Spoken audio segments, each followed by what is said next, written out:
My great-grandfather helped my grandfather start this business in '47 after Grandpa got back from the war. These are raw castings. Beautiful. This one has a rosette that'll go right there, and then it has a keyhole cover.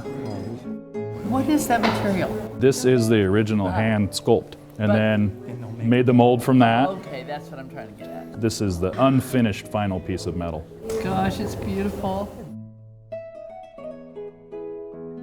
If you're doing a lot of parts or you need really high detail, then you go to a tool maker and he does one of these in aluminum, and this is a real injection mold die. So that's the hard resin in here as opposed to the latex. Right now on this lathe, I'm actually making a door lever. So we're machining that from a solid stick of 7/8 360 alloy yellow brass, and you just shove the stick in this hole right over here. You can mill, drill. There is coolant, so you can turn the tool faster, and it doesn't wear out, doesn't get overheated. And it's also what's dripping all over the floor with the kitty litters. Just like us, when we get old, everyone leaks, and so do these machines. These two machines right here are making a hinge. It's a lift-off pommel hinge, just 2 knuckles. It's a solid piece of 5/8 by 3-inch brass. Cut all that away, and that's what you get.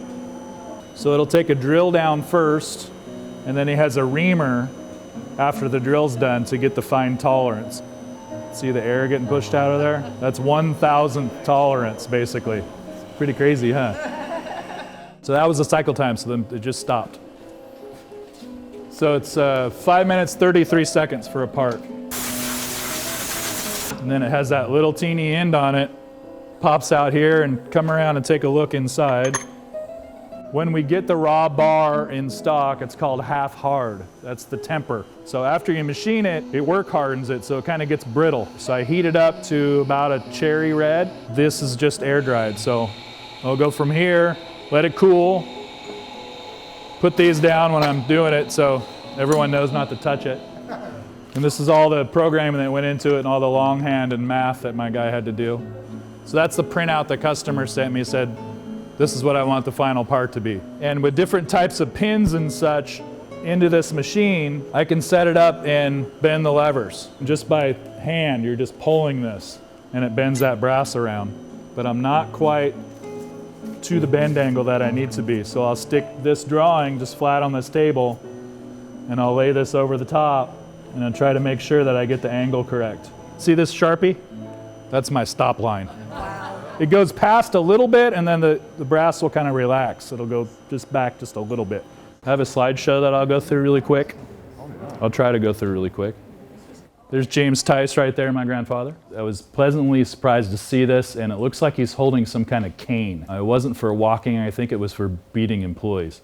After Grandpa passed in '83, then Nancy and my dad took over. They were doing traditional flat goods, commercial type hardware, kick plates, door pulls, and when I was a kid, I would pack up the screw packages for those. Dad would bring them home, and I'd have this big box and put 14 or 16 or 18 screws and fold over the piece of paper, and that's how I'd make a little bit of money when I was a little kid. This gal right here is May Chaw. I went to Benson, my dad went to Benson. We would hire Benson students as much as we possibly could. This is a little diagram of lost wax casting. We do about 90% of our casting work in that way. These are some of the raw castings that we get from the foundry. So after I'm done here, take a look at the detail you can get. And this is the raw casting. I haven't done anything to this yet. These are some door pulls we made, oil rub bronze for Temecula Civic Center down in Temecula, California. Ava Jeans, maybe some of you guys have ate there on Division. Tasty and Daughters, I believe. Foot rail. This is their front door with a pole that my dad designed. It's our number 1110, so it's turned on the lathe first to give you the detail.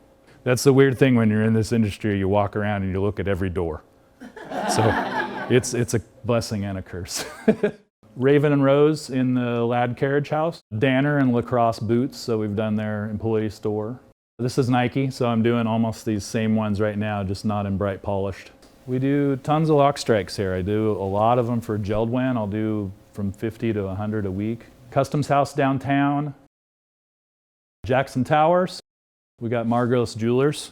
This pole is right over there for Ellison Bronze. It's George W. Bush Library. This is for the theater downtown Coos Bay. It's the Egyptian. So cast cobras, the detail is crazy. It's like 6-inch projection off the face of the door. This was for the Library of Congress. So there's many different plates stacked on top of each other. Keys for the White House, Obama administration. This is my detailer, Jeff Cooper, still my employee. These are huge light fixtures. I think they're about 5 feet tall total. ADA door levers for State of Oregon we just finished this year. This is another Ellison bronze job. They're big, long door poles. They're kind of turned sideways here. Brass and then cast bronze. This is the replica sections. Just some details on the cast escutcheon plate. The speakeasy doors. This came to us and it's cast aluminum from the 20s. Newel post before being antiqued. This in Dr. Starr's house as well, up off Vista. Really beautiful iron door knocker that pulls out and actually you twist it to operate the door. This is Pioneer Courthouse downtown, and that design is prevalent from 1890s to 1920s. The Mallory Hotel downtown, bevel glass entrance. Those are Lexan poles, and that is an original parasol knob, and the replica that I made is over there on that board. Ohio company DH Pace came to me. They had all these poles in bronze. They were adding another whole wing onto this civic center. So we made new ones in satin chrome for the offset and the escutcheons, and then the grip and the finials was stainless steel. And then the Eisenhower Executive Office Building, we did about 600 doorknobs in there. It's across the street from the White House. Department of War, Department of the Navy, and the Department of State. And I still have samples of those first two, but the one I don't have was the most beautiful knob. That one has really, really deep relief. We'll take an original, I'll give it to my sculptor, and he will re-sculpt stuff that's been worn off by 100 years of use. And so we'll use that as the master. Montana, my dad did Montana, and I did a couple doors after it was finished. These are pivot hinges, a copy of a Rixson pivot hinges. Rixson doesn't make these anymore. The customer came to us with this window hardware, and then they went in and they did a search with the US Patent Office and found the original patent that has the original details. That is the original in the back and on the right, and it's our new part on the left. So as you turn it, it actually has a ramp in there, and it moves that piece slowly, so there's a leverage system on the inside of it. More research. I think that's a Yale design, Savona. And here is an original plate and the original knob. You can see the wear on it. Look at all the beads around it, and then look at the porpoise, the dolphin. It's pretty much almost gone. And then my friend resculpted it, so that's an original. It's all handwork. And those are the new castings. And then this is a slide bolt. We did about 6 of those. This is it's a police station, I believe, in Bangor, Washington. There's some levers, an original, and then our replica. This is more work for my sculptor who has an original, and then he goes in and cleans everything up with Super Sculpey. These are some poles that we machined. The original is to the left there, and they're all completely machined here. And that's a replica as well. The original's on the right-hand side.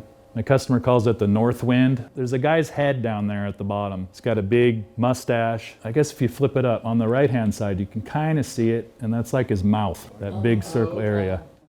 And that's it. Fabulous presenter. Thank you.